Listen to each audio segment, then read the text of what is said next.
Très bien, écoute, merci Pierrick pour nous avoir transmis le relais dans les délais. Et on va appeler les différents intervenants pour cette table ronde que l'on présentera pour ceux qui n'ont pas été présentés au fil des questions. Voilà, alors Olivier, Claude, Pierrick, Félicia, je crois qu'elle... je crois qu'il y a une histoire de annulée. Ouais, donc, du coup, il n'y aura que moi en officinal, puisque Félicia, son train de 17h a été annulé, donc elle a pris le train de 16h. Donc, elle m'a donné les consignes. Donc, ça sera un fauteuil pour deux. Oui. Catherine Rufol, Stéphane Honoré. Stéphane, pareil, Antoine Dupuis, président de la SFPC, est resté bloqué sur Poitiers. Donc, Stéphane a accepté au pied levé de le remplacer en tant qu'ancien président. Il nous manque notre patient, M. Garduner. Et M. Vial.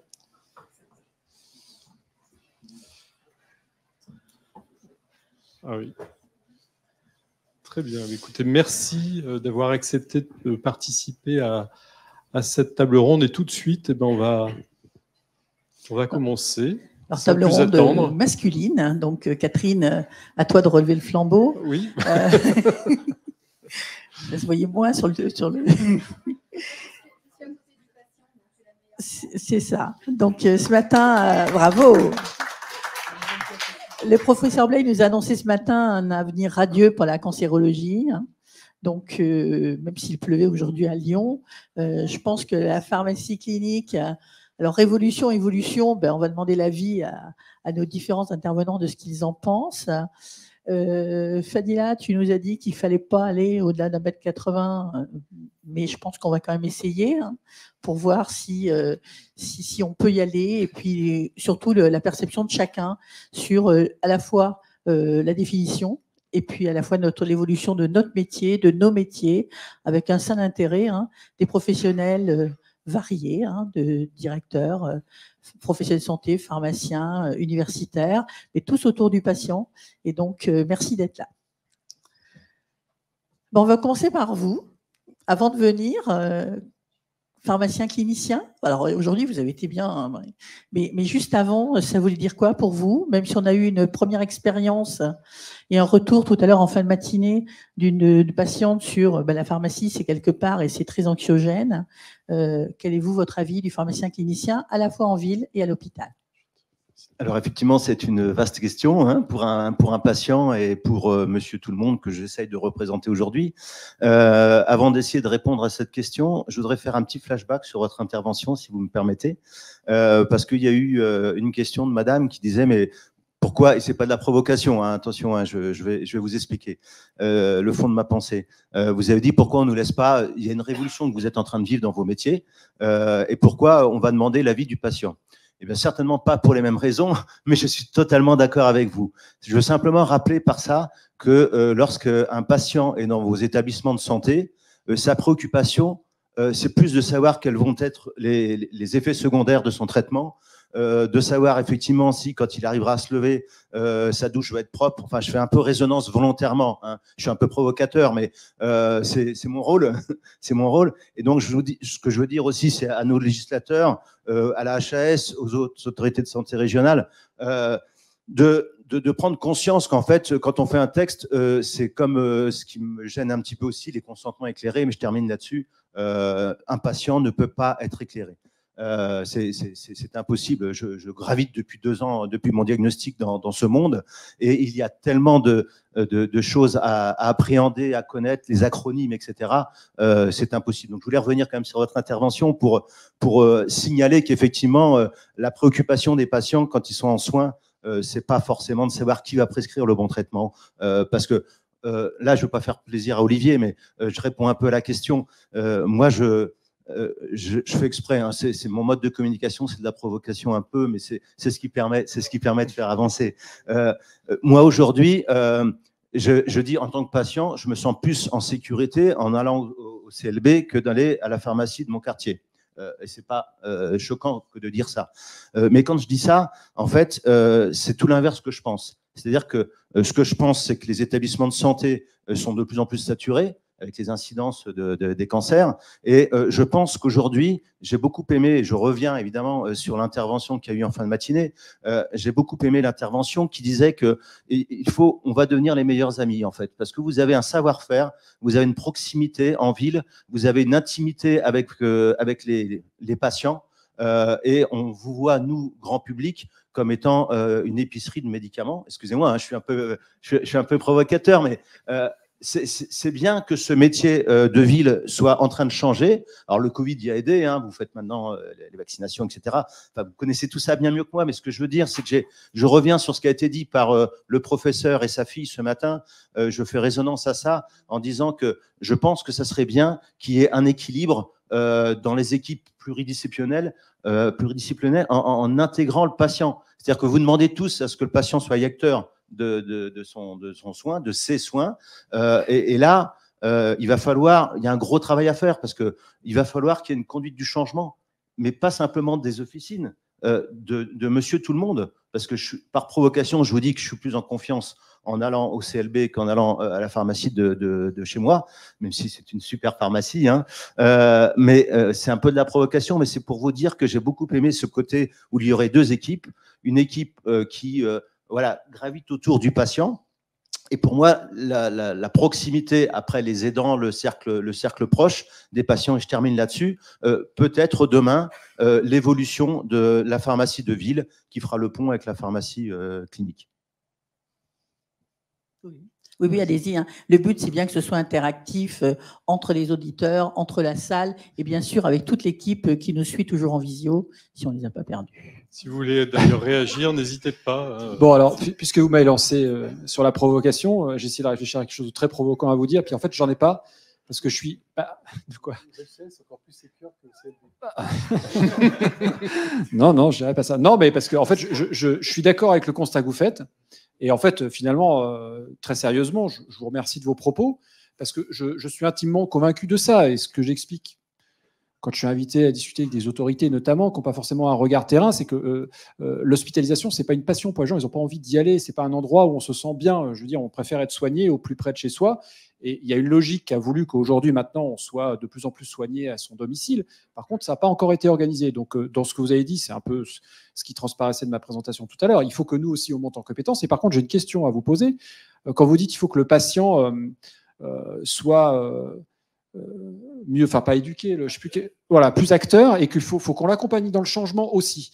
Mais alors, du coup, qui, selon vous, doit accompagner le changement pour le patient? Est-ce que c'est le pharmacien d'officine? Est-ce que c'est une association de patients qui serait en lien avec des professionnels qui auraient tendance à acculturer le patient sur sa maladie? Quel acteur voyez-vous le mieux placé pour faire ce que vous venez de dire, d'accompagner le changement du regard du patient sur l'exercice de la médecine, l'exercice de la pharmacie clinique, etc. Alors, bien évidemment, je n'ai pas la réponse forcément à cette question. C'est ça ma provocation.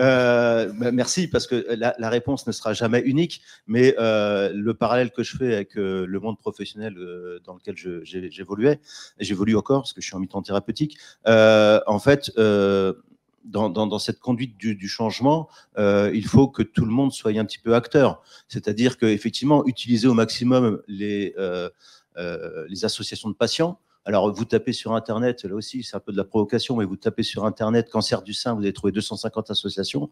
Vous tapez cancer masculin, vous allez en trouver 3 en France. Hein.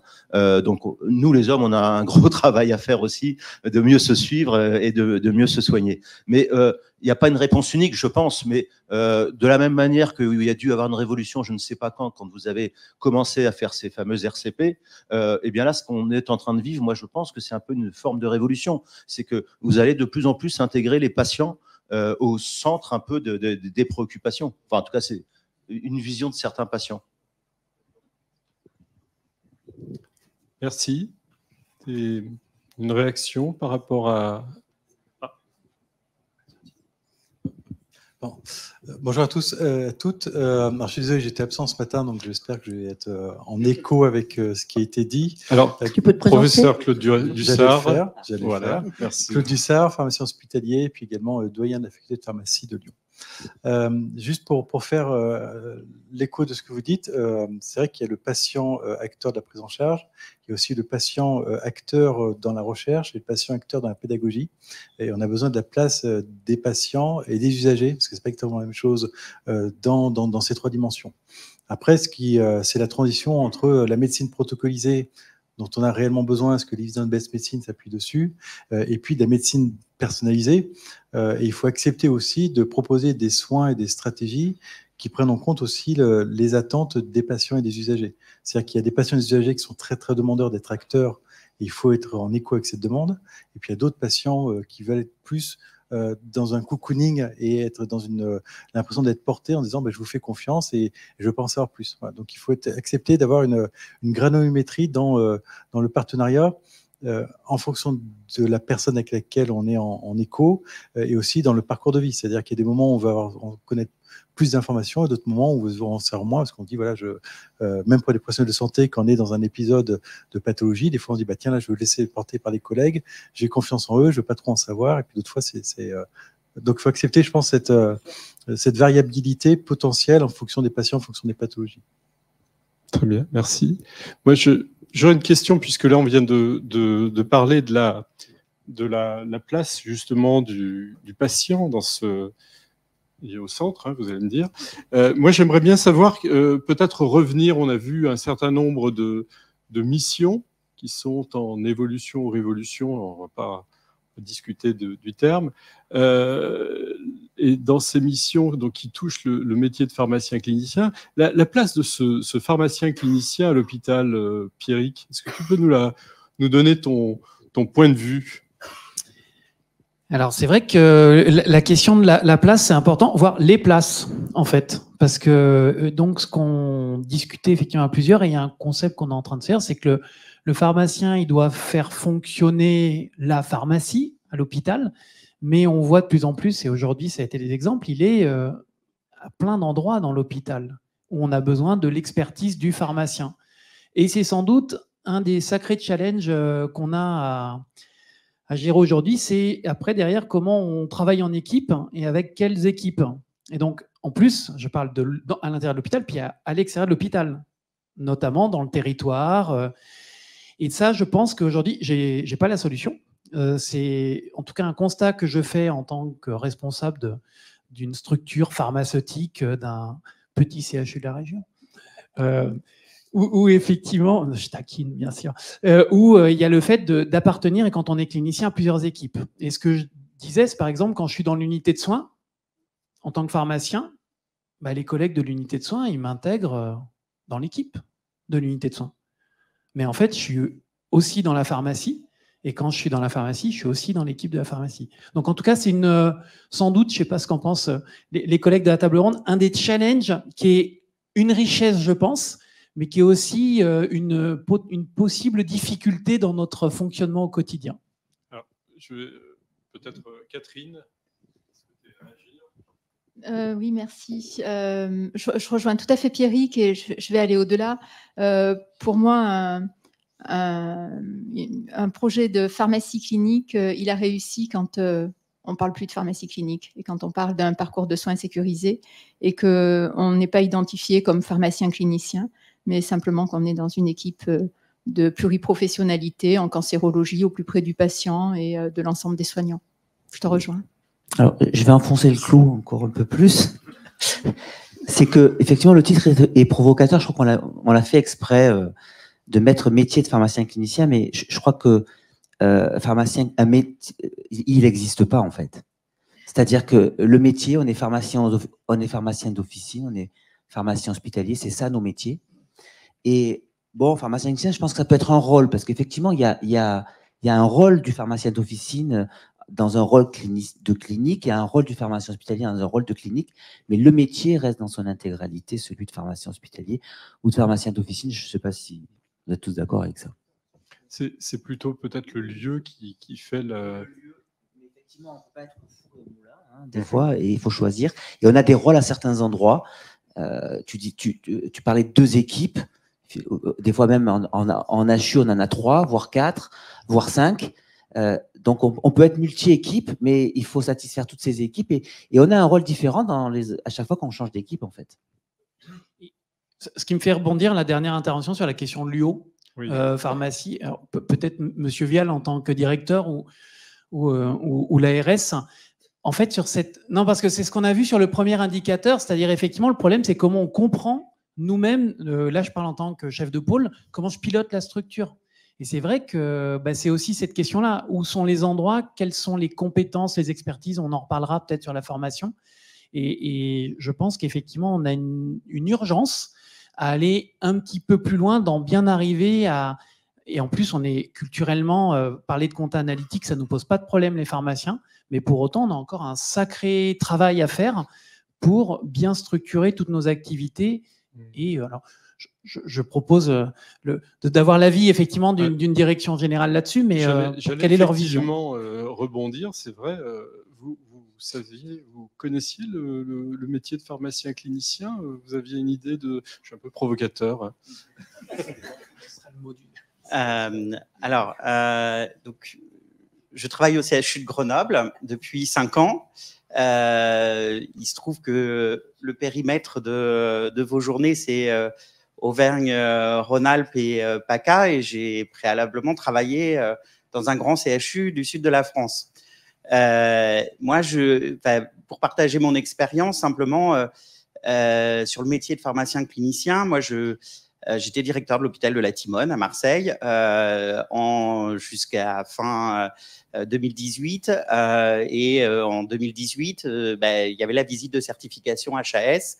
Et mon angoisse de cette visite de certification HAS, c'était le circuit du médicament. Parce que ce référentiel, on savait que c'était un des points très difficiles et un point de sécurisation qui éventuellement pouvait nous poser problème.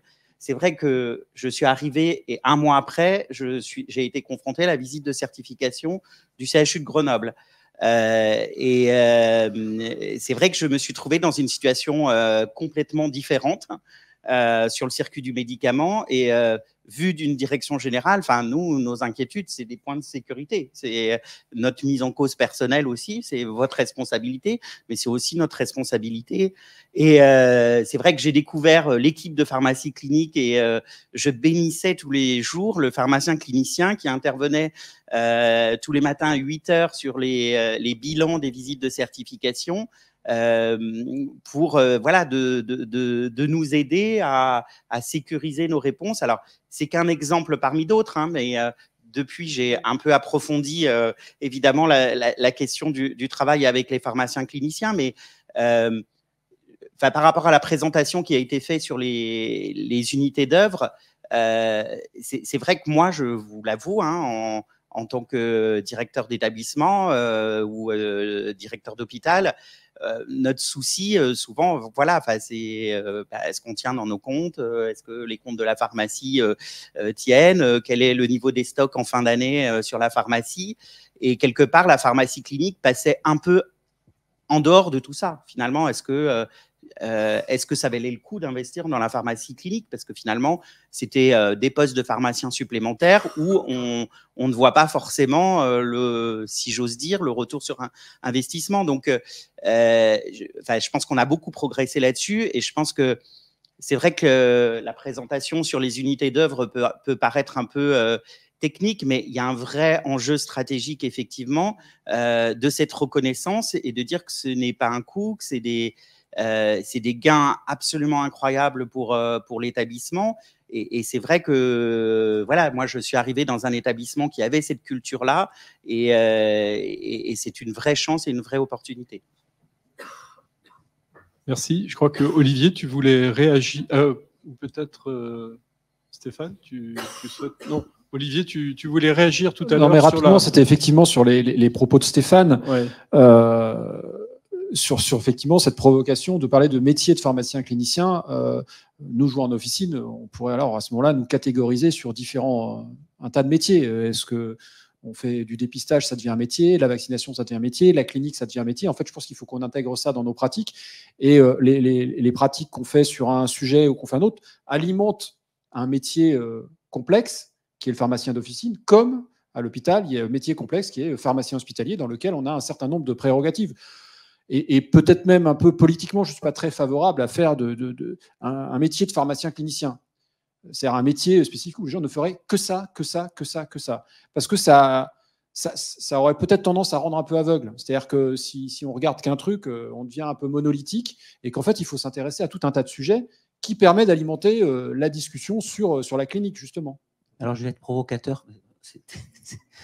Je vais être provocateur volontairement. Je vais être provocateur, mais par contre, les métiers de pharmacien clinicien dans d'autres pays, ça existe. Ils sont effectivement indépendants des pharmaciens hospitaliers ou des pharmaciens d'officine. Donc, c'est pas non plus une leurre. La question, c'est que tout à l'heure, tu as montré les chiffres donc, des activités à l'officine. On pourrait faire avec l'UO mesurer les activités de pharmacie clinique dans les hôpitaux français aussi et se rendre compte que est-ce que ça prend ou que ça prend pas. Et moi, je l'ai dit au sein de la SFPC depuis un certain temps, c'est pour ça que je me suis permis de faire cette remarque pour dire que je défends aujourd'hui le modèle intégré, c'est-à-dire que la pharmacie clinique, on l'intègre dans les métiers existants de pharmacie hospitalier ou de machin, mais si ça se déploie pas pour des raisons X ou Y, je vous rappelle que des services médicaux pourront, déjà avant 2016, les services médicaux commençaient à prendre des pharmaciens en dehors des PUI. Je veux dire, on a mis dans la loi le fait pour que ça soit dans les PUI, c'est parce qu'il y a un besoin derrière, il existe ce besoin, mais on crée des métiers différents dans ce cas-là. Alors, on l'a temporairement, je dirais, ralenti, pour dire non, c'est les pharmaciens qui vont faire ce job, mais il faut qu'ils réorganisent pour le faire, parce que le besoin existant, la nature ayant du vide, on finira par arriver à créer un métier différent si on n'y prend pas garde. Donc, voilà. En fait, c'était la provocation. Non, mais tu as raison, parce que nous, à l'officine, on a cette difficulté avec les bilans de médication. On a vu pareil, le résultat n'est pas terrible. Et il y a une tentation de certains de dire, moi, je vais être un prestataire de bilan de médication. C'est-à-dire, je suis pharmacien, j'ai fait la faculté, etc. Plutôt que d'aller faire des remplacements, je vais aller faire des bilans de médication dans votre pharmacie, dans la sienne, dans la tienne, etc. On essaye de lutter un peu contre ça, parce que c'est des gens qui ne connaîtront pas les patients, qui vont regarder ça de manière très formaliste. Et comme disait monsieur tout à l'heure, j'ai oublié votre prénom. Oh, formidable comme prénom. Comme disait Olivier, mais j'ai l'impression que je vais me parler à moi-même si je dis ça. Comme disait Olivier, très justement, ce qui plaît chez les patients dans la pharmacie fine, c'est le contact et le fait que les gens soient connus et reconnus quand ils viennent. Donc, je ne suis pas persuadé que si on devait interroger Olivier, il soit fan de voir des gens qu'il ne connaît pas s'interroger à ces bilans de médication. Je vais rajouter un point d'ailleurs. Je l'avais dit, on allait être les meilleurs amis, hein, Olivier. Je vais rajouter un point, une vision là du coup qui est très personnelle. Je ne peux pas parler au nom des patients, bien évidemment, mais une vision qui est très personnelle, c'est si on va vers une pharmacie de ville spécialisée, on va creuser en fait les déserts un peu, les déserts de pharmacie qui étaient un lien de proximité. Parce qu'en fait, moi j'ai découvert depuis 2 ans là que je suis dans votre monde qu'il y a quand même 25% des personnes qui ont un cancer qui n'ont pas de médecin généraliste. Ce qui m'a paru énorme, mais enfin sous votre contrôle, bien évidemment, mais j'ai retenu ce chiffre qui m'a paru extraordinairement important. Et du coup, ma déduction, c'était de dire, effectivement, il y a une intimité de proximité avec le monde de la santé en ville, quand on ressort de l'hôpital, entre les soins, etc., qui reste la pharmacie qui est aujourd'hui transversale et qui a cette, moi j'appelle ça l'intimité un peu avec les patients. Je voulais juste rajouter par rapport à la provocation que actuellement en ville, vous le savez peut-être, mais il y a une brèche qui s'était quand même ouverte avec la possibilité d'avoir des pharmaciens qui n'exercent ni en pharmacie d'officine ni en pharmacie à usage intérieur et qui travaillent dans des CISA avec des inscriptions alors possibles pour des missions pharmaceutiques de type ce dont on parle. Donc ça veut dire que attention à la brèche est déjà ouverte en fait. Juste peut-être un petit compliment, si vous m'autorisez, parce que bien évidemment, je suis en écho avec tout ce qui a été dit. Moi, c'est un vrai questionnement, autant pour mon activité hospitalière que mon activité universitaire, c'est de trouver la juste équation entre polyvalence et spécialisation.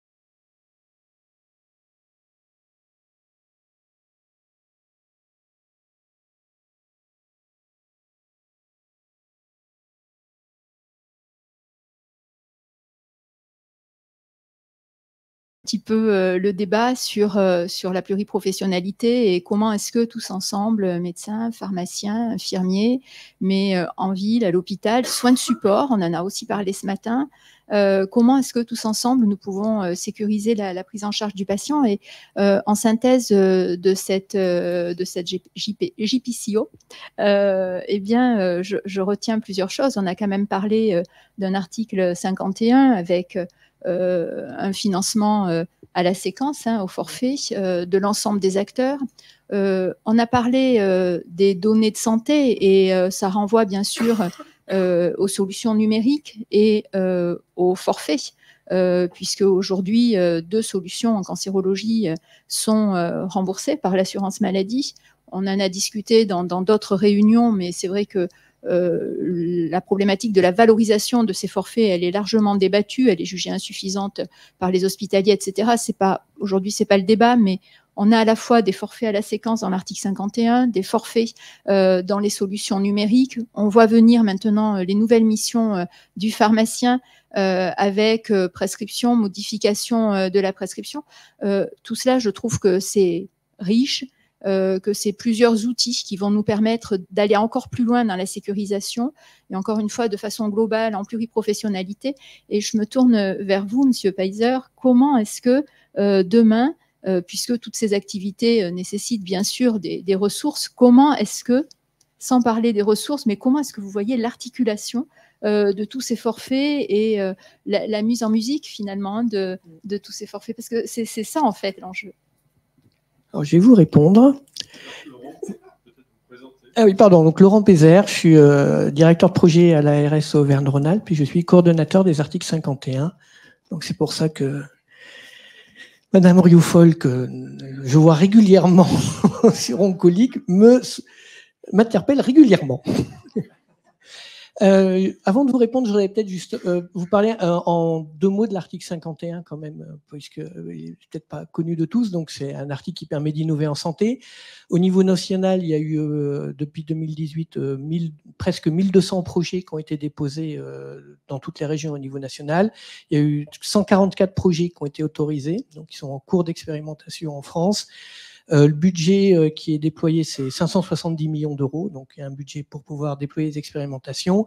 Et le nombre de patients potentiels, donc ceux qui sont prévus pour entrer dans ces articles 51, c'est un peu plus d'1 million de patients prévus. Donc quand même beaucoup d'inclusion. Alors, pour préparer un peu cette journée, je me suis dit, mais dans ces 144 articles 51, est-ce qu'il y en a qui concernent la pharmacie? Parce que j'ai cru comprendre que c'était le sujet du jour. Alors moi, je ne vais pas rentrer dans le détail, pharmacien, clinicien, pharmacien.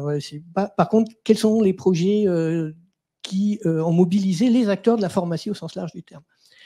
Alors, comme toutes les expérimentations les concernant ne sont pas en région Auvergne-Rhône-Alpes, toutes malheureusement, je ne les connais pas par cœur. Donc, je vous ai préparé une petite liste, mais ça va aller très vite, mais je pense qu'elle est assez édifiante de la diversité, d'une part, des expérimentations, et d'autre part, de ce que finalement vous avez discuté aujourd'hui, de ce qui est attendu de ces expérimentations, et notamment de ce qui est attendu par les acteurs qui les ont portées, parce que l'article 51, pour reprendre un terme un peu anglo-saxon, c'est du bottom-up.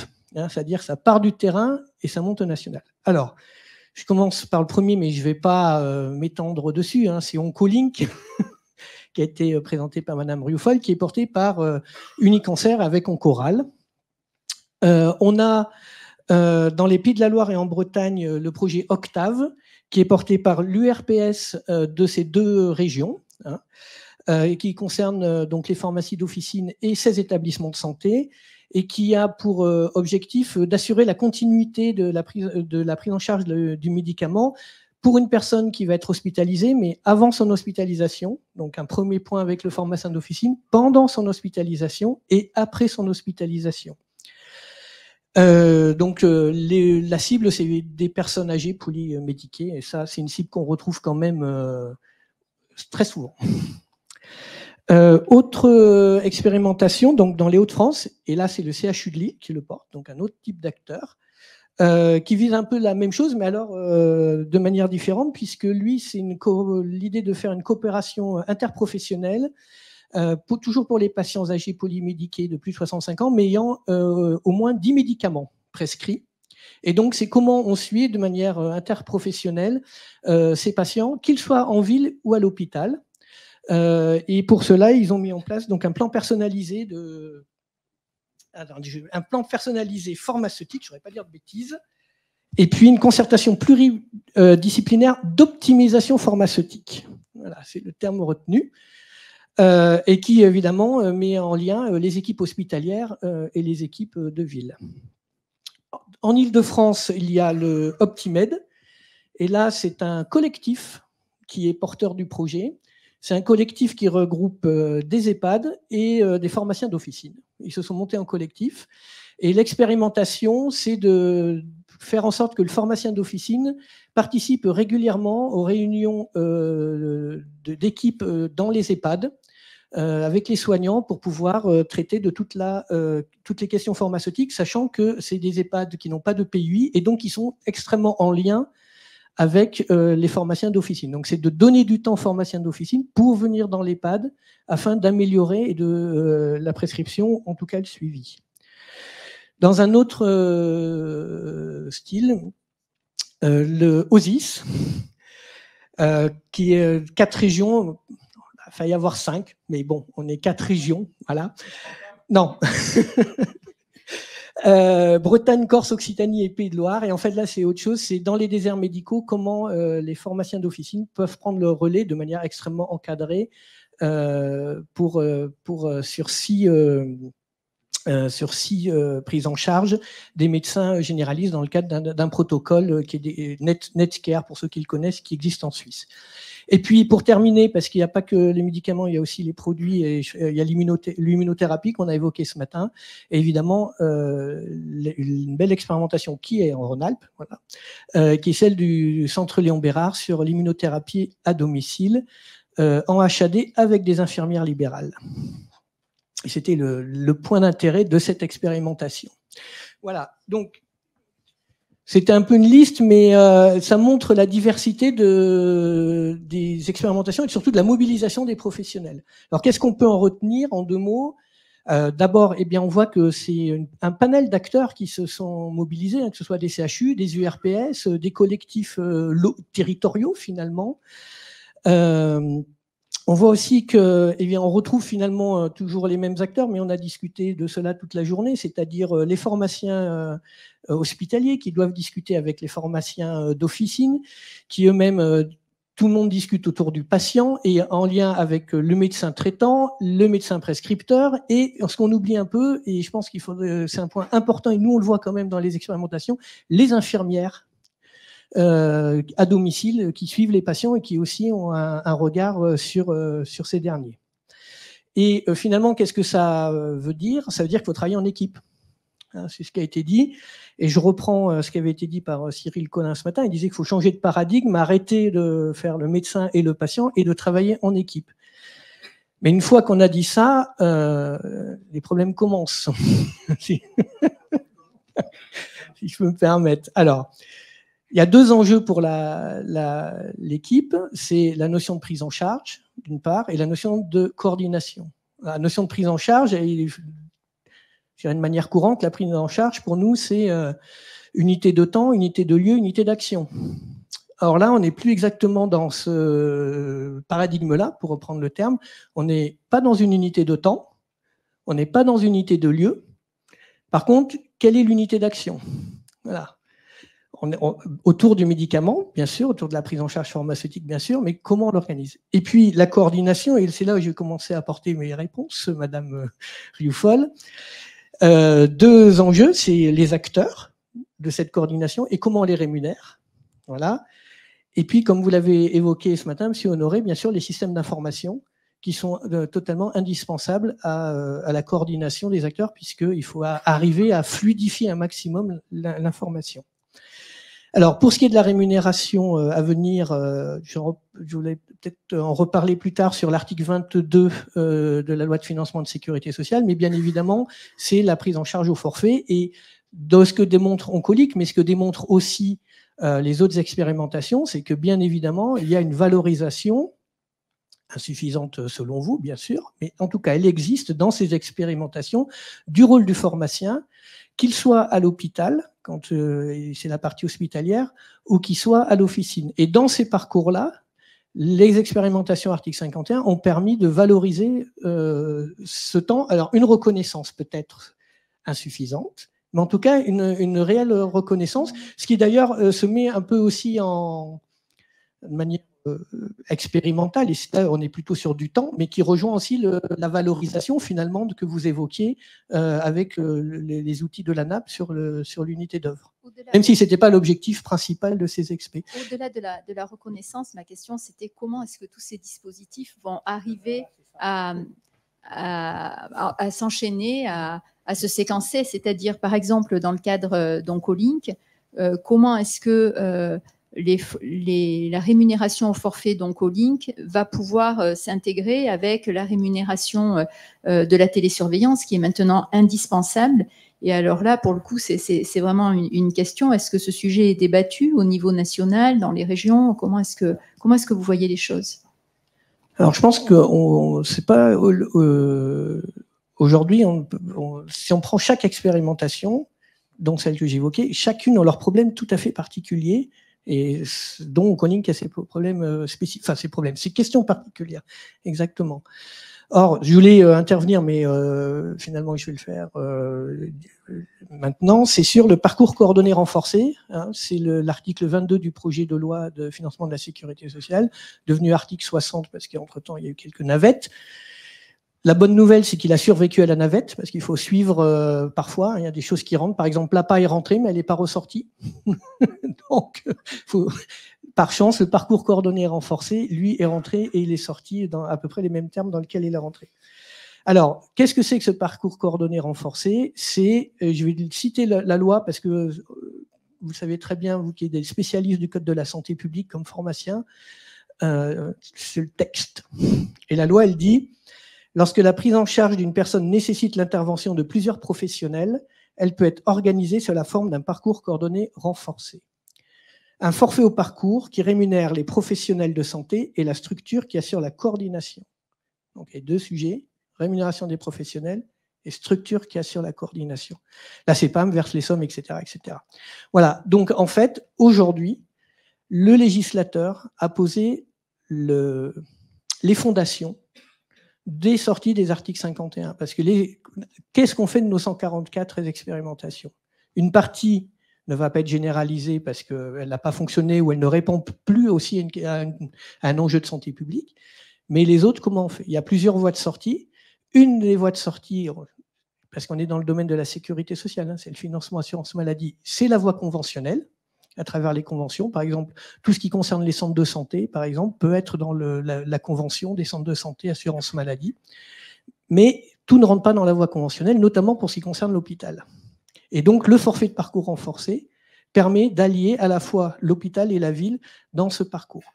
Alors, c'est une base, c'est une fondation. Voilà. Mais derrière cette fondation, on voit bien encore que c'est quelque chose d'assez générique, dans lequel va pouvoir s'inscrire les parcours qui sont en cours. Donc, je pense qu'il faut laisser maintenant les choses se faire. Je tiens à le souligner parce que c'est un acte de fond. Enfin, nous, on suit ça depuis le début et c'est une vraie question qu'on s'était posée. C'est comment toutes ces belles expérimentations, on les sort. Et pour être très clair avec vous, ça, c'est un acte fondamental qu'a posé le législateur. Il pose la fondation. Maintenant, il faut bâtir le premier étage. Et puis surtout, il va falloir bâtir les différentes chambres.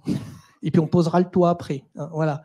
Mais sans fondation, ça ne peut pas marcher. Or là, clairement, elles y sont.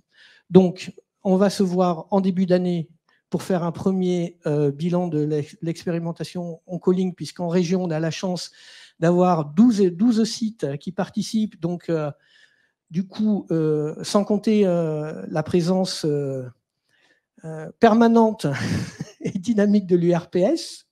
Donc, on se devait de réunir tous les acteurs à la clôture de cette expérimentation pour pouvoir, après, dans un deuxième temps, porter la parole d'Auvergne-Rhône-Alpes à Paris dans la deuxième partie de cette démarche de fin d'expé qui sera au mois de mars, je crois, ou avril, je ne sais plus, à Paris. Voilà. Et donc, il faut laisser le temps de se faire des choses. Et moi, je suis assez optimiste parce que maintenant qu'on a cette fondation, on va pouvoir bâtir.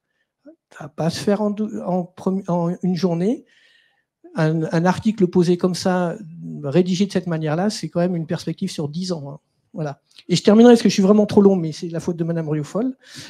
Le ministre Aurélien Rousseau a une journée des articles 51 qui parlait grosso modo des modalités de changement du système de santé, comment on change le système de santé, a clairement dit que l'article 51 était une des modalités qui permettait de changer le système de santé. Ce n'est pas la seule, bien sûr, mais c'en est une parmi d'autres. Voilà, et je crois que c'est terminé. Ok, ben merci pour cet éclairage, Laurent Pézère, sur effectivement la suite concernant ces articles 51 et puis sur les perspectives en début d'année. Je crois que tu as pris date, Catherine. J'ai une petite question justement de Florence Duru. Alors, non, c'était pas une question. En fait, je voulais apporter mon témoignage, mais sur le sujet d'avant, le métier de pharmacien clinicien. Simplement, il me semble que de tout temps, nous, pharmaciens, avons toujours été, avons toujours eu un côté transversal dans les hôpitaux. Pierrick, tu l'as évoqué tout à l'heure. En officine, on doit être polyvalent.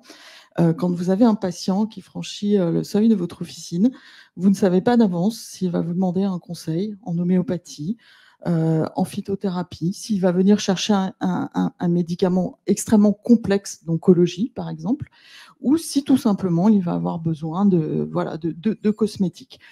Et on doit pouvoir répondre, on doit être en capacité de répondre à tout type de demande. Donc, on a cette polyvalence qui ne nous empêche pas d'avoir nos propres appétences et de développer certaines compétences particulières en onco, en nouvelles missions, en entretien pharmaceutique.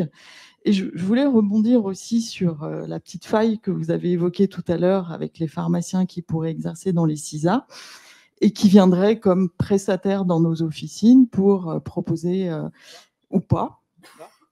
Et je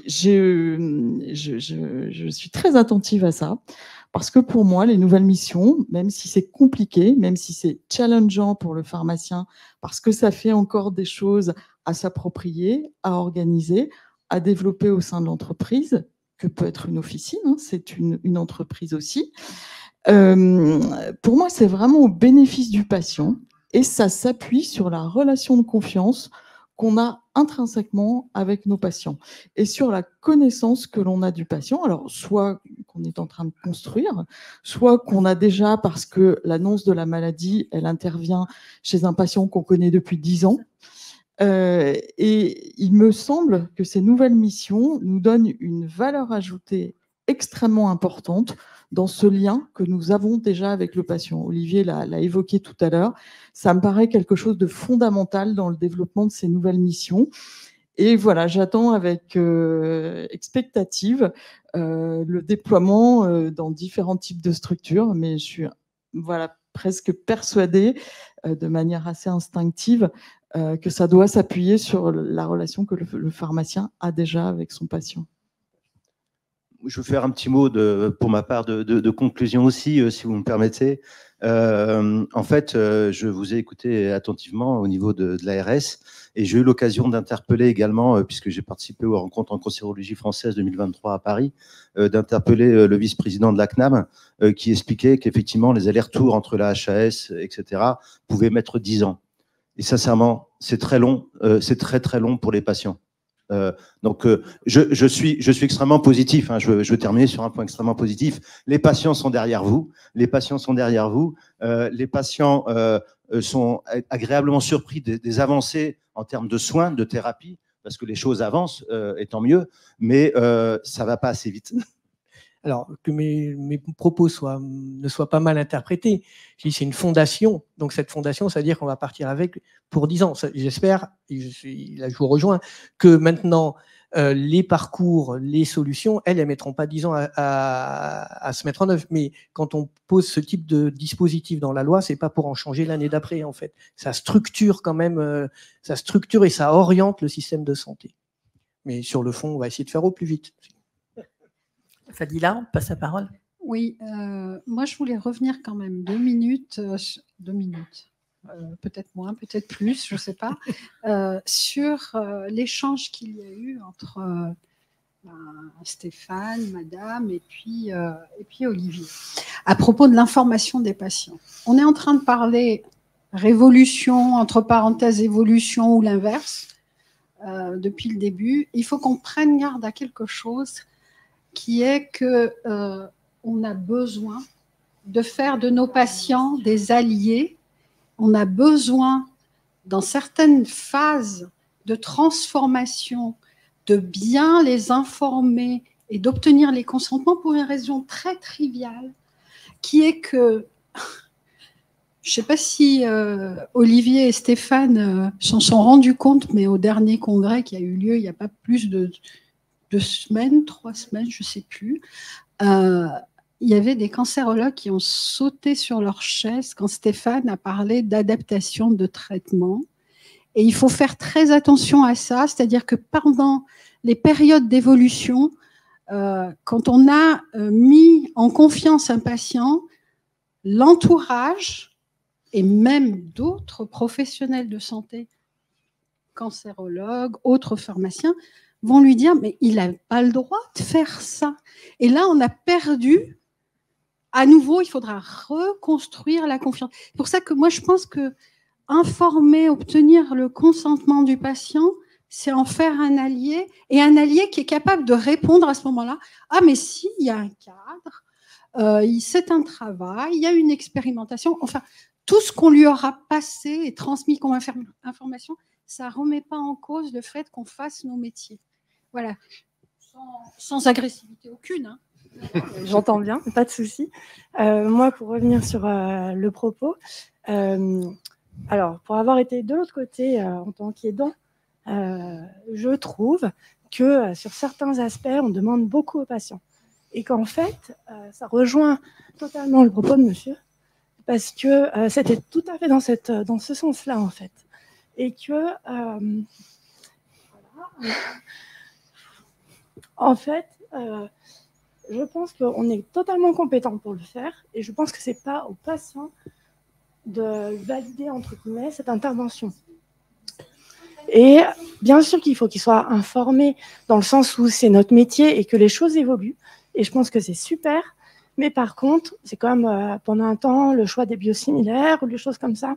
Je pense que le patient, il ne faut pas lui mettre ce choix-là entre les mains. C'est juste ça ce que je voulais dire. Je crois que... Et en fait, ça rejoint... Je crois qu'in fine, c'est ce qui a été, c'est le juste milieu entre les deux, finalement, entre un consentement et une information. Je pense que ce qui a été retenu dans le protocole, c'est justement une obligation d'information, à minima sur un document que tu vas avoir à l'entrée. Et donc, ça peut passer... On ne demande pas de faire un choix. En fait, je suis d'accord, mais c'est du soin de tous les jours. Oui, d'accord. Mais je veux dire, au moins, le patient est informé de... Comme disait Fadila, il y a des évolutions, des révolutions. Il faut que le patient soit informé. Après, il n'a pas à prendre de décision là, sauf si effectivement il est éclairé et qu'il dit « Ah non, moi je ne veux pas ». Ok, ben dans ce cas-là, il a le droit. C'est aussi le droit des gens, de chacun, de pouvoir décider si oui ou non. Juste un point pour vous dire que c'était absolument pas polémique. Ce que je voulais dire, c'était de remettre en lumière que effectivement, quand un patient est en soins dans un centre hospitalier, sa préoccupation, elle est plus de savoir comment est-ce que son traitement va marcher. Parce qu'en fait, je me suis posé ces questions. Quand est-ce que je vais mourir dès qu'on m'a annoncé un cancer? Donc, il faut quand même qu'on remette ça, tout cet aspect psychologique. Je suis désolé, mais on est obligé de le remettre un petit peu sur le dessus de la pyramide. Et donc, ce que je voulais vous dire, c'était absolument pas polémique, mais c'est vrai que essayer d'intégrer dans toutes vos réflexions, ces JPCO là sont extraordinaires, mais essayez d'intégrer dans vos réflexions que le patient peut vraiment, j'aime bien ce mot, être acteur aujourd'hui. C'est-à-dire qu'il y a quelques années, vous auriez peut-être été choqué si moi je préconise toujours le deuxième avis. Aujourd'hui, ça ne vous choque pas que je dise, tiens, quand on annonce un cancer à quelqu'un, je dis aux gens qui appellent à notre hotline, j'ai dit, mais demande un deuxième avis. Aujourd'hui, ça ne va pas vous choquer, ça ne vous met pas en porte-à-faux. Et donc, c'est dans ça, en fait, que je voulais dire. Hein, c'était...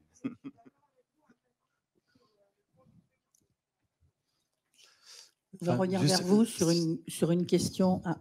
Juste 2 secondes. Enfin, je pense qu'en fait, quand on dit tous à peu près la même chose, c'est juste que chacun, que nos vécus personnels et nos représentations, on utilise peut-être des mots un peu différents, mais je pense que La grande révolution, c'est plus le fait que on ne va pas refaire l'histoire de la place du patient dans le système de santé et du patient qui patiente, etc.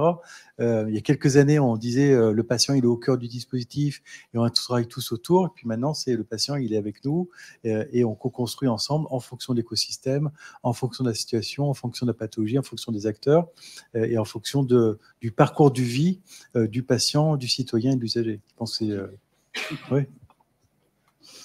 Claude, tu vas garder le micro. Nos professions médicales sont en tension. Comment vous voyez cette évolution dans le cadre de la, entre guillemets, pénurie de pharmaciens, autant en ville qu'à l'hôpital? Comment on déploie ces nouvelles missions? Alors, c'est pas une question piège. C'est pas une question piège, c'est du pratique. J'allais proposer à Grenoble de répondre parce que nous, à Lyon, on a un petit souci de remplissage des facs et notamment à cause de l'impact de la réforme de premier cycle où l'année dernière, on était à moins 30% et cette année, on est à moins 25% entre le nombre de places offertes et le nombre de places remplies. Et j'ai eu une discussion un peu vive au Gala de pharmacie avec un collègue dont je tairai le nom qui représente un syndicat qui m'a dit « Mais qu'est-ce que vous faites à la fac ? Pourquoi vous ne les formez pas ? Pourquoi vous ne les validez pas pour qu'on les ait rapidement ?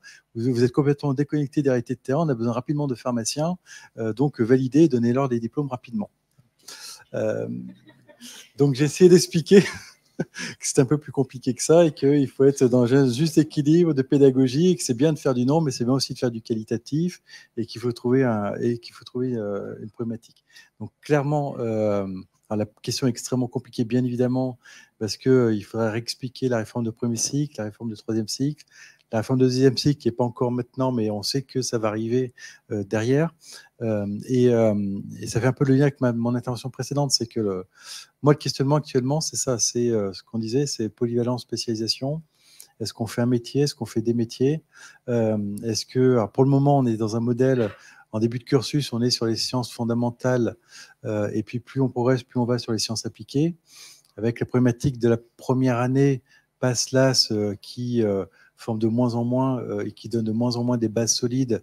Donc, on se retrouve à faire des études de pharmacie presque en 5 ans et beaucoup moins en 6 ans. Donc, on est dans un condensé comme ça. On a des nouvelles missions qui arrivent avec, alors, le mot-clé, c'est l'approche par compétences, bien évidemment. On se dit, il faut former davantage en formation initiale sur toutes les missions de pharmacie clinique, le numérique en santé, etc. Et à chaque fois, on rajoute au catalogue. Et de l'autre côté, on dit, en tant que doyen, oui, mais j'enlève quoi comme heure derrière? On va voir les collègues, on dit, j'enlève quoi? J'enlève de la parasito, j'enlève des hématos, j'enlève... et à chaque fois, chaque discipline dit, ça, c'est important, c'est essentiel. Donc, pour moi, la bonne approche, mais ça fait partie des approches qui sont faites par les collègues dans l'ensemble des facultés, c'est de dire la solution, c'est l'approche par compétences, c'est qu'il faut qu'on se réinterroge sur quelles sont les compétences essentielles à acquérir dans les différents métiers, les différentes compétences de l'exercice professionnel, ville, hôpital, industrie ou autres secteurs d'activité, et quels sont derrière du coup, les contenus pédagogiques à réaligner. Mais là, pour le coup, alors c'est pas une évolution, autant je pense que c'est l'évolution des métiers des pharmaciens ville-hôpital, autant là, je pense que c'est une vraie révolution dans les facultés, c'est-à-dire qu'on va casser tout le modèle du coup pédagogique, d'attribution des heures, des disciplines les unes par rapport aux autres. Je veux bien compléter alors avec une casquette qui est de présider le collège des enseignants de pharmacie clinique, donc c'est la question, donc comme Claude le mentionne, il y a quand même une sacrée évolution, ou révolution qui est l'approche par compétences. Et qui est quand même, en fait, finalement, aussi dans ce contexte où il y a des questions d'attractivité, mais qu'on pourra en reparler. C'est aussi l'attractivité après, une fois qu'ils sont diplômés. Là, on peut discuter en tant que responsable d'une structure. Qu'est-ce qui fait que nos collègues, nous, on a encore envie de faire, de développer. Donc, la question de la compétence, c'est un élément important. Et de la même façon, quand on a aussi une pénurie, comment on fait aussi pour, dans un contexte où on est obligé de choisir, comment on met le pharmacien, qui a un diplôme unique, donc à l'hôpital ou ailleurs, sur telle ou telle activité qui nécessite des compétences parfois spécifiques qu'il faut acquérir, qui, même si demain matin, vous me demandez à moi, déjà je ne suis pas qualifié par exemple d'aller faire de la radiopharmacie, je ne serai pas capable le lendemain matin d'assurer l'activité en étant compétent. Donc cette approche par compétence, c'est effectivement important. L'autre élément qu'on voit, et c'est là on parle de pharmacien clinicien, c'est quand même du fait d'être une discipline de synthèse, la pharmacie clinique. C'est aussi une discipline qui attire et qui permet, parce que pour être un bon pharmacien clinicien et acquérir de bonnes compétences de pharmacie clinique, il faut maîtriser des compétences de beaucoup des autres disciplines pharmaceutiques, de galénique, de physiologie, sans doute de statistique, enfin voilà, un certain nombre de choses. Et donc, je pense que c'est aussi une opportunité pour le développement du métier de pharmacien, l'attractivité de pharmacie, que de former le maximum de nos collègues pharmaciens, mais pas uniquement, on n'a pas parlé des préparateurs aujourd'hui, qui est un autre gros sujet, pour pouvoir peut-être aller vers de l'approche de délégation ou de coopération avec d'autres spécialistes du médicament et de la pharmacie. Attends, je vais commenter ton propos et aller un peu dans ton sens. Puisqu'on a déjà eu cet échange-là aussi, je pense que les études de pharmacie, elles ne doivent pas se faire en 6 ou 7 ans, elles se font en 40 ans, 45 ans. C'est-à-dire qu'en fait, on est en permanence en formation. On ne peut pas considérer que quand on a fini nos études, on sait tout sur tout. Nous, quand on a fini nos études, enfin, nous, ma génération, tout ce qu'on fait aujourd'hui n'existait quasiment pas. Donc, il a fallu qu'on apprenne sur le tard et on nous met des missions sur lesquelles on doit se former, puis qui après sont réinclus dans des modules à la fac. Alors, je pense par exemple à la vaccination. Bon, je pense qu'il faut quand même imaginer la formation des professionnels de santé en général sur quelque chose qui est sur le long terme, puisque les innovations thérapeutiques vont faire en sorte qu'on va exercer nos différents métiers de manière très différente dans 10 ou 15 ans qu'aujourd'hui.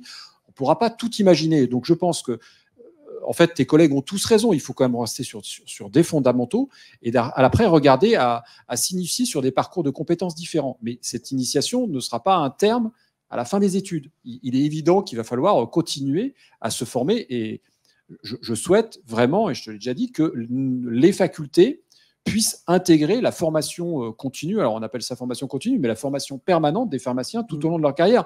Moi, je regrette, je suis sorti de la fac en 94, je ne suis jamais retourné à la fac.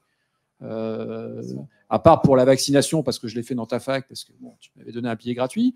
Mais sinon, non. Alors qu'il y a plein d'organismes de formation qui proposent des modules pour faire ci, ça, sur de l'onco, sur n'importe quel sujet. Bon, je pense qu'on doit. Je suis persuadé qu'il faut qu'on continue à avoir un esprit universitaire, même quand on est en exercice. Florian ? Oui, justement, si vous me permettez, je veux juste rajouter un mot, parce que vous avez remarqué que je suis un petit peu bavard. Ça me déclenche, dès qu'on parle de formation, quelque chose qui est une rhétorique chez moi, que je remets en permanence sur le dessus aussi de la table. C'est dans vos cursus de formation, que vous soyez pharmacien, médecin, radiologue, je ne comprends pas comment il n'y ait pas plus de travail, un module sur la communication, et ça peut être du travail de formation continue, parce que c'est pas parce qu'on est un vieux médecin, mais ce que je veux dire par là, et je vais mettre une fois de plus les pieds dans le plat, c'est parfois vous n'êtes pas bien formé sur l'annonce d'un diagnostic lourd, et les patients sont en face, et les interprètent parfois très difficilement. Je suis désolé, hein, mais voilà, je suis dans mon rôle.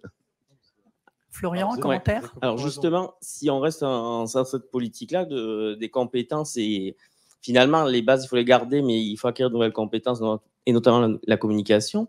Comment se fait-il que finalement, il n'y ait pas finalement un engouement pour essayer de passer à 7 ans, alors que les généralistes vont passer à 10 ? On comprend tout à fait que la volumétrie à apprendre et les compétences à apprendre, il faut les multiplier, ça prend du temps. Et on ne sent pas trop un engouement de la profession pour au moins que les officinaux aient 7 ans et réformer cette 5, 6 et 7 plutôt sur l'organisation générale qui soit en adéquation avec ce qui les attend aujourd'hui. C'est un discours très, très politique et les organisations, l'ordre et les syndicats se sont positionnés de manière assez claire. Moi, à titre personnel, j'étais pour avoir une année supplémentaire pour permettre de faire de la pédagogie plus progressive et plus adaptée en faisant une transition, une meilleure intégration. Alors, je ne rentre pas dans les détails de la pédagogie, mais avec de la pédagogie expérientielle, avec du partenariat ville-hôpital et université. Donc, l'idée, c'est oui, mais bon, après, il y a des choix politiques qui sont faits et ensuite, il faut quand même continuer à construire et avancer. Ce que je voulais dire, c'était que alors moi, je discute beaucoup avec d'autres écoles et d'autres universités pour voir un peu les approches pédagogiques. Sans aller, alors je rencontre beaucoup en ce moment les écoles de commerce parce qu'on imagine des partenariats. Eux, ils ont le discours de dire nous, on forme à des métiers qui n'existent pas encore aujourd'hui et notre enjeu, c'est de les former aux métiers de demain. Donc, on n'est pas en train de leur apprendre des choses, on leur apprend à apprendre. Alors, sans aller jusque-là, c'est-à-dire qu'il faut quand même accepter d'arriver un peu dans cette transition. Et moi, il y a des dossiers pour moi qui est très important, et on a besoin pour le coup des sociétés savantes pour nous aider dans cette réflexion.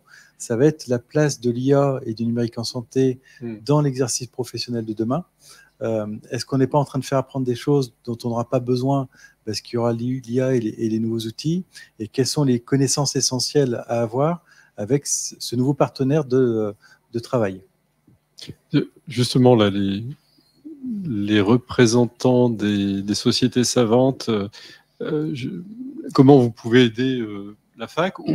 Quelle est votre place? Quelle peut être votre place aussi dans la formation médicale continue, pharmaceutique continue, puisqu'on a entendu qu'il y avait un réel besoin des pharmaciens? Alors, je vais répondre pour la SFPO, mais je pense qu'on travaille dans la même logique, société savante. Les sociétés savantes se sont déjà emparées du sujet. Nous avons tous, comme société savante, des missions de partage des connaissances et diffusion des savoirs. Ça passe bien sûr par des travaux non seulement sur l'organisation des soins, mais sur la transformation des connaissances que l'on peut acquérir sur l'organisation des soins, sur bien comment est-ce que nous allons assurer des missions de formation, de la formation continue, mais également dans le cadre de la formation universitaire, puisque les sociétés savantes sont depuis 2 ans impliquées dans l'enseignement national des UE du DES de pharmacie dans le cadre de la R3C. Donc, de la formation, nous en faisons, et également dans l'évaluation, parce que on ne peut pas promouvoir des projets sans les évaluer et sans conduire des projets de recherche. Et donc, très clairement, les sociétés savantes sont de véritables leviers pour assurer ces missions de formation, d'évaluation, de recherche. Sur la question précise de l'intelligence artificielle, donc, je crois que... Alors, je vais quand même dire qu'à la SFPO, il y a un groupe IA qui réunit un certain nombre d'experts qui ne travaillent pas tout seuls, qui travaillent également avec des startups en santé pour travailler justement sur comment est-ce qu'on va intégrer le médicament, ses interactions dans les prompts, à la fois comment est-ce qu'on va faire travailler tous ces algorithmes en intégrant des spécificités sur, c'est de la médecine personnalisée, un patient qui a du diabète, un patient qui a des polypathologies, eh bien forcément la prise en compte de ces problèmes médicamenteux sera différente dans les symptômes, dans la gestion des symptômes, des effets indésirables qui vont être remontés par le patient. Donc c'est l'objectif du groupe IA de la SFPO si on fait un focus sur la cancérologie. Je crois tout simplement qu'au-delà de ça, un autre exemple de l'implication de l'ensemble de nos sociétés savantes, eh bien, c'est la construction du consortium IA numérique en santé par la SFPC, la SFPO, le CNIM et l'Association nationale des enseignants de pharmacie clinique. Donc, on est tous représentés ici. Et ce consortium a pour mission de faire porter l'IA, le numérique en santé, par ces sociétés savantes, bien sûr de pharmaciens, parce que il va falloir intégrer de la donnée médicaments et de l'expertise pharmaceutique dans ces messages. Et je pense que c'est un bel exemple de collaboration, une fois de plus, d'intelligence artificielle et collective. Oui, tout à fait. Et je voulais rajouter aussi quelque chose, parce que je profite qu'il y ait mon ami Pierrick Bedouche à côté, donc président de l'Association nationale des enseignants de pharmacie clinique. Et lorsque j'étais président de la SFPC et toi toujours président de la NEPC, on a eu cette réflexion justement de comment la société savante pouvait participer à la formation et les enseignants, ils enseignent dans les facs, donc déjà, voilà.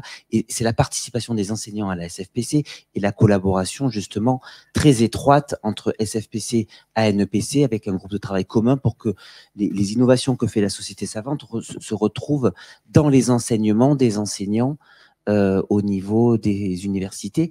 Et alors, je voulais rebondir aussi sur le fait que ce que tu as dit, Olivier, 40 ans de formation.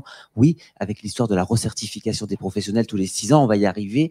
Et dans le parcours CNP, qu'on travaille beaucoup avec Claudine et Jocelyne Vitro-Rangette, qui est la présidente du CNP, oui, les diplômes universitaires proposés par les universités feront partie des possibilités de validation de cette certification et du DPC en même temps. Donc voilà, tout est en train de se mettre en place. En fait, il y aura une diversité de solutions et je crois que ce qu'il faut, c'est que tout le monde s'y mette en collectif. Comme effectivement, tu m'interpelles sur ce point, c'est de dire, effectivement, enseigner, former, c'est assez lié et en fait, on peut être aussi les mêmes. Une société savante a pour objectif d'être experte de la pratique, expert donc de la formation. Et donc derrière, on doit s'appuyer, je regarde un doyen, des groupes et des experts des enseignants de cette discipline pour faire le maillage entre les deux. Et ça doit être effectivement les mêmes et qu'on échange. L'autre élément, et je pense que le modèle hospitalier, il est précieux aussi pour nous parce qu'il faut avoir, et le modèle officinal aussi, c'est la question des lieux d'apprentissage. Et ça... alors, je suis désolé d'apprendre qu'effectivement, on n'arrive pas à remplir tous les quotas, mais on était plutôt dans une augmentation, et dans d'autres facs, encore une fois, pour rassurer, mais c'est un vrai enjeu. Enfin, je sais qu'on le discute avec notre CME, et je regarde Monsieur Vial pour le CHU de Grenoble, où c'est aussi un challenge, par exemple, immobilier, de se dire comment on fait pour continuer à être dans CHU, donc faire de la recherche, mais de former les professionnels de demain pour l'hôpital, mais aussi pour la ville. Et comment on fait tout ça. Et un des autres challenges, effectivement, et je regarde effectivement Olivier pour la ville, c'est d'accompagner les terrains de stage pour former. Et c'est, je veux dire, aujourd'hui, accueillir un étudiant, c'est un travail, que ce soit à la pharmacie d'officine ou à l'hôpital. Et ça, c'est quand même une chose qui a quand même petit à petit évolué. Et ça peut, je regarde en tant que coordonnateur, il nous arrive de dire, accueillir un interne, par exemple, c'est sûr que c'est de la ressource humaine, c'est pas de l'intérim médical, c'est moi qui dis ça comme ça, c'est une charge pédagogique pour le service qui l'accueille. Tout à fait. Enfin, je pense qu'aussi, moi je suis pas pour la surenchère des temps de formation initiale. C'est-à-dire, vu aujourd'hui la pénurie d'effectifs dans nos établissements, c'est ce qui structure l'organisation de l'établissement. Récemment, par exemple, sur le métier d'aide-soignant, elles sont passées en catégorie B, ce qui était une légitime reconnaissance pour la rémunération. Néanmoins, on a modifié le référentiel de compétences, ce qui fait qu'aujourd'hui, dans nos écoles d'aide-soignants, on n'arrive plus à faire le plein parce que en montant le niveau de référentiel de compétences, on a mis des barrières à l'entrée sur l'école d'aide-soignants où des gens rentraient dans l'école d'aide-soignants où elles faisaient très bien leur travail. Et aujourd'hui, le niveau est trop élevé à l'entrée et on freine des carrières. Et je trouve qu'il faut plutôt accompagner à l'intérieur de l'hôpital.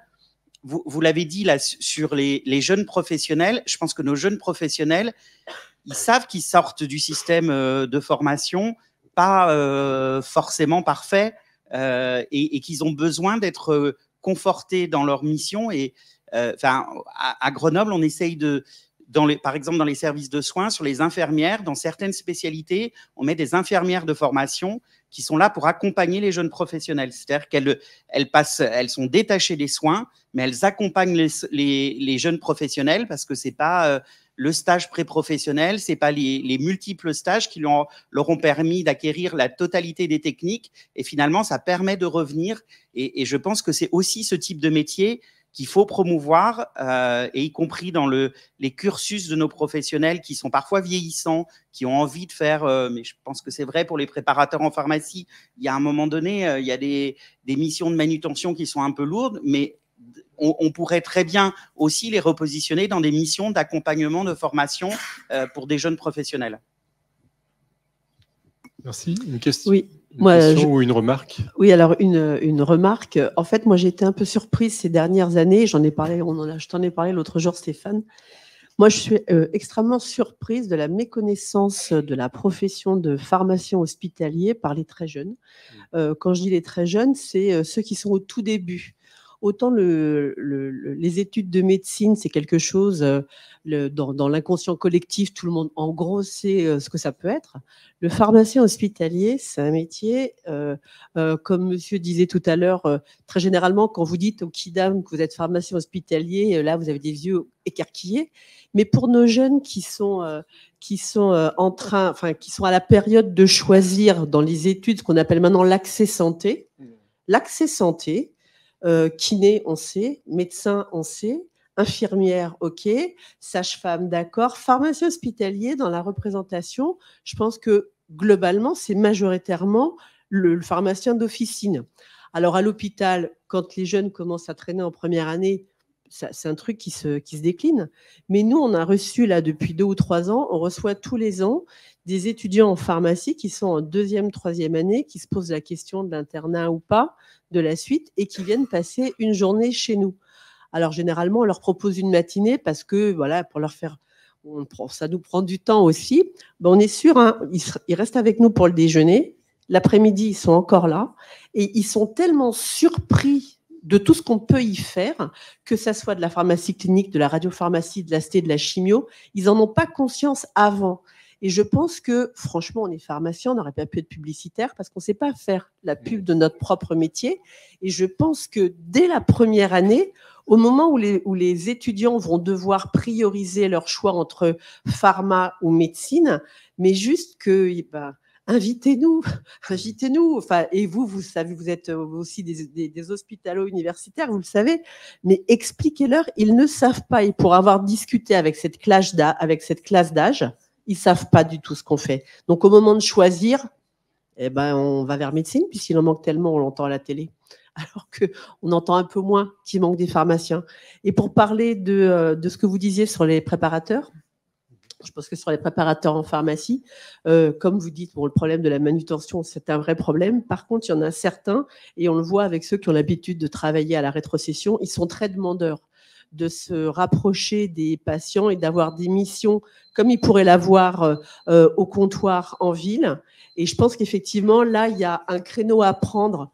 Alors, la délégation, c'est pas se décharger sur eux, hein, mais c'est utiliser leurs compétences parce qu'au bout d'un certain temps, les médicaments, ils les connaissent et qu'effectivement, ils ont un relationnel patient qui est aussi à exploiter.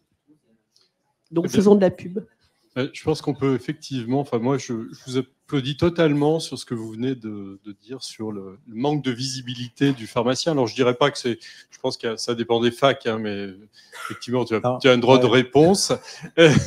Et puis, sur le positionnement du préparateur, comme vous venez d'entendre, on n'aura pas le temps de développer ce sujet, mais c'est peut-être une piste, effectivement, dans le cadre de nos tensions et notamment dans le cadre de l'évolution de nos métiers de pharmaciens. Alors, très rapidement, parce que j'ai entendu qu'on avait très peu de temps. Oui. Il y a la grosse problématique de Parcoursup où même le mot pharmacie a disparu.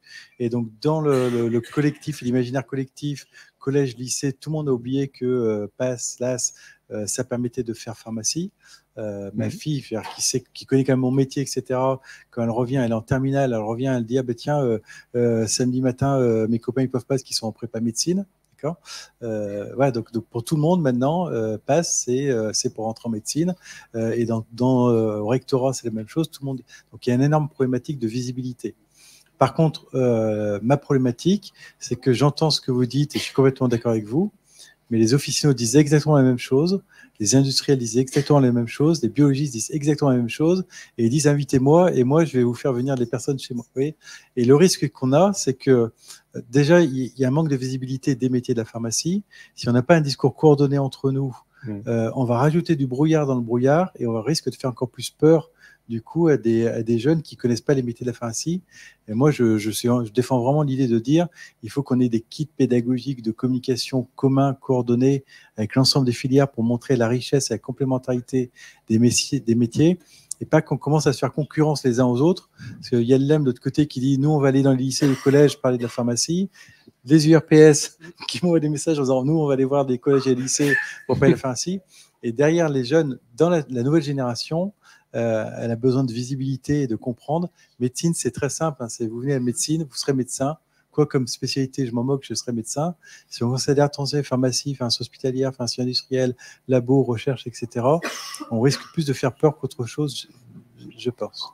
La palette étant très large, justement, à la limite, là, on parle de pharmacie hospitalière, mais finalement, de récupérer un étudiant en pharmacie, quels que soient ses choix. Je suis d'accord avec toi. Mais juste, oui. on arrive à les attirer en leur expliquant que la palette. C'est ce qu'on essaie de faire, mais en face de nous, on a le mastodonte de médecine, le rouleau compresseur médecine, et donc on essaie de communiquer énormément, mais c'est pas quelque chose de facile. Eh bien, écoutez, je vous propose de rester, ça sera un petit peu le mot de la fin. Il y aurait eu plein d'autres sujets encore à aborder, mais je crois qu'effectivement, pour pouvoir assurer, et vous avez compris, alors révolution, évolution des missions, on ne tranchera pas. Même s'il y a eu beaucoup de provocations sur cette table ronde. S'il vous plaît, on n'a pas terminé, il va y avoir une présentation encore. Juste pour conclure, effectivement, donc, plein de... ça y est, j'ai perdu le fil de mon discours, de ma conclusion. Je vous remercie. Voilà, ça sera plus simple. Vous regardez. Merci à tous. Je vous remercie effectivement pour votre intervention, cette richesse de vos interventions. Et donc, on va passer maintenant à la présentation d'une communication par Marianne, donc Marianne Serfon. Ah, vous êtes là, très bien. Écoutez, Marianne Serfon, vous avez été retenue pour la présentation d'un travail que vous allez sur le déploiement d'un parcours de pharmacie clinique en hématologie. Merci. Voilà, donc moi je suis là aujourd'hui du coup pour vous parler du coup d'un déploiement d'un parcours de pharmacie clinique en hématologie qui a touché plus particulièrement les patients atteints de lymphome et traités par immunochimiothérapie, donc particulièrement les protocoles de R-CHOP et de G-CHOP et de l'implication du coup du pharmacien dans la prise en charge médicamenteuse de ces patients. Ça ne marche pas dans ce sens. Pourquoi on a choisi ces patients-là? Parce que tout d'abord, on a les traitements à risque, où on a potentiellement de nombreux effets indésirables avec des besoins de traitement de support. On peut avoir des toxicités importantes avec potentiellement des adaptations posologiques et une complexité de certains schémas d'administration. On a aussi une population à risque. La population atteinte de lymphome, généralement, on a un âge plutôt avancé, une population polymédiquée avec souvent 85% de polymédication dans certaines études et des patients qui consomment des médicaments en automédication et des thérapeutiques alternatives et complémentaires, qui est un peu un des nerfs de la guerre aussi en oncologie et en hématologie. Tout ça entraîne un besoin accru de conseils associés du coup chez ces patients, avec un intérêt du pharmacien toujours en collaboration avec les autres professionnels de santé. Et bien sûr, on a un risque iatrogène connu. Et le but, c'est d'aller aussi sécuriser la prise en charge des patients. Ainsi, là, on a voulu évaluer l'impact clinique des interventions pharmaceutiques du coup réalisées chez ce parcours chez nos patients atteints de lymphome et traités par R-CHOP et G-CHOP. Du coup, on est sur une étude prospective qui a duré 5 mois. Le parcours, c'était que... Pas du tout. Le parcours, c'était que du coup, on faisait un bilan médicamenteux pré-hospitalisation. Ensuite, le patient, il venait en hospitalisation pour avoir sa cure de chimiothérapie. Lors de son entrée, on faisait bien sûr une conciliation des traitements afin de faire un bilan médicamenteux optimisé. Il recevait sa cure de chimiothérapie. Et ensuite, à la sortie, on faisait une conciliation médicamenteuse de sortie avec un entretien pharmaceutique qui avait pour but, du coup, d'informer le patient vis-à-vis de sa thérapeutique, de bien sûr former le patient sur ses ordonnances de soins de support et sur la gestion des potentiels effets indésirables. Un lien avec la ville était systématiquement réalisé par téléphone et aussi par messagerie sécurisée. Et le pharmacien intervenait également sur les cures suivantes de chimiothérapie pour faire un suivi du patient, de sa gestion des effets indésirables et aussi de voir avec lui s'il y avait des questionnements ou d'autres choses qui étaient intervenues. Tout ça a bien sûr mené à des interventions pharmaceutiques et du coup, on a coté de manière indépendante l'impact clinique des IP via la grille Cléo de la SFPC par un pharmacien senior et un hématologue senior également. Donc du coup, on a inclus 38 patients avec un âge moyen de 65 ans environ et seulement un tiers de nos patients étaient polymédiqués. On avait environ 60% de lymphome B diffus à grandes cellules et 82% de nos patients qui étaient traités par AirShop. 84% des patients étaient traités en première ligne thérapeutique. En tout, on a réalisé 187 interventions pharmaceutiques, 108 qui ont concerné les médicaments prescrits, donc avec beaucoup d'indications non traitées. Donc ça, c'était tout ce qui était réalisé à la cure 1, généralement, lors de l'entretien à la cure 1 ou lors de la conciliation des traitements médicamenteux d'entrée, surdosage souvent lié à la fonction rénale. Et effet indésirable, c'est tout ce qui était en lien avec les entretiens de suivi, où généralement, on a demandé du coup de mettre en place des mesures de support. On a réalisé 79 interventions pharmaceutiques pour l'automédication. On a 13% de nos patients qui étaient automédiqués. Il n'y avait pas de différence significative dans l'utilisation de l'automédication avant et après la mise en route de la chimiothérapie. La majorité de nos interventions sur l'automédication et les thérapeutiques alternatives complémentaires étaient du coup en lien avec des interactions avec le protocole ou les traitements habituels. Pour venir sur du coup la cotation de nos IP et leur impact clinique, du coup, quand on regarde le point de vue de l'hématologue, déjà on peut noter que si on additionne vital majeur et modéré, donc les interventions qui ont évité un préjudice potentiel pour le patient, qui aurait soit rajouté des traitements, etc., on est à 46% quand même d'interventions pharmaceutiques qui sont au moins modérées. On a une intervention pharmaceutique qui a été jugée comme vitale, c'est un oubli d'antécavir sur une ordonnance de sortie. L'hématologue avait déjà eu un décès dans ce cas-là, donc du coup forcément elle l'a coté en vital. L'hématologue a également décidé que tout ce qui était demande par le pharmacien d'ajout de traitement de support suite à des effets indésirables déclarés par le patient était coté en mineur. Donc, du coup, tout a été coté en mineur de ce côté-là. Voilà, donc ce qui peut expliquer, je pense, la différence entre la cotation pharmaceutique et la cotation sur l'hématologue. Vu que nous, on avait tendance à, en fonction des effets indésirables déclarés et des traitements de support ajoutés, à les coter parfois en modéré. Donc, du coup, on a vu qu'on avait une prévalence importante de problèmes médicamenteux dans cette population atteinte de lymphome et traitée du coup par chimiothérapie, qu'on avait quand même un impact clinique de l'intervention du pharmacien. Que oui, j'ai oublié de le dire, mais on avait quand même 95,8% de nos interventions qui étaient acceptées, donc on est sur la limite haute de la littérature. Et on a 13% de nos patients qui étaient polymédiqués, donc un patient qui avait quand même énormément de polymédication. Pas polymédiqués, pardon, automédiqués, dont un patient qui avait beaucoup de thérapeutiques alternatives et complémentaires. Et c'est toujours important parce qu'on a quand même très peu de patients, même si maintenant on essaye de plus en plus de sensibilité, qui parlent leur automédication à leur onco-hématologue.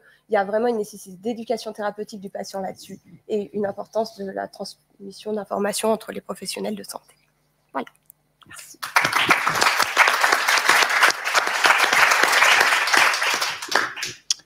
Merci beaucoup. Merci Marianne. Alors, c'est la fin. Déjà? Eh bien, il va falloir nous quitter. Oh, mais on ne reste pas demain. Ah bon? Mais tu ne m'as pas invité. Je pensais que les discussions se poursuivaient. Vous ne restez pas, vous? Ils ont envie de prendre le train pour rentrer. Elle était comment cette journée? Des réactions dans la salle sur la journée. Bon, Ils sont fatigués. Mais non. Mais c'est bientôt le week-end, c'est un pré-week-end là. Bon, alors on a parlé de quoi? On a parlé de parcours de soins sécurisés. On a parlé de pluriprofessionnalité et on était bien dans la cancérologie. Ah, t'as essayé de le caser plusieurs fois. Ouais, ben, je l'ai casé plusieurs fois. Et on a parlé de soins de support, on a écouté des témoignages de patients et je trouve que c'était important parce que ça a donné du sens à ces JPCO. C'est ça.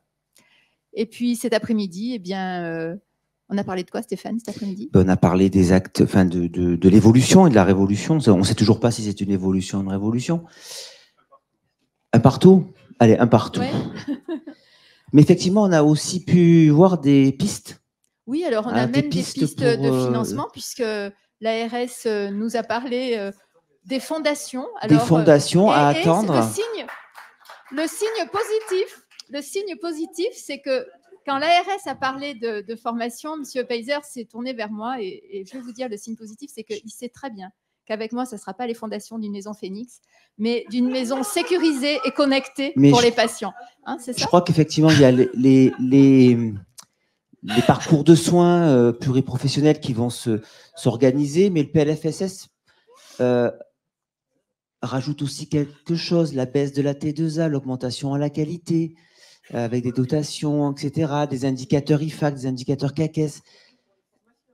Mais... Tout à fait. Et bon, tout ça va changer beaucoup d'équilibre.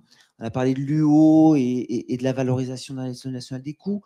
En fait, il y a beaucoup de choses qui vont changer et je pense que ça va aller dans le bon sens. Bien sûr. Je suis assez optimiste. Tout ça, c'est de l'attractivité pour les étudiants en pharmacie qui seront, on l'espère, de plus en plus nombreux dans nos facultés, en travaillant certainement différemment et en apprenant différemment et en évaluant. Voilà. Je crois qu'on peut dire qu'on vous avait promis une JPCO pluvieuse. C'est une JPCO heureuse. Et on a passé une très, très belle journée avec vous. On vous remercie infiniment. Merci encore à vous tous, aux partenaires institutionnels, aux partenaires privés qui nous ont accompagnés et qui nous accompagnent chaque année.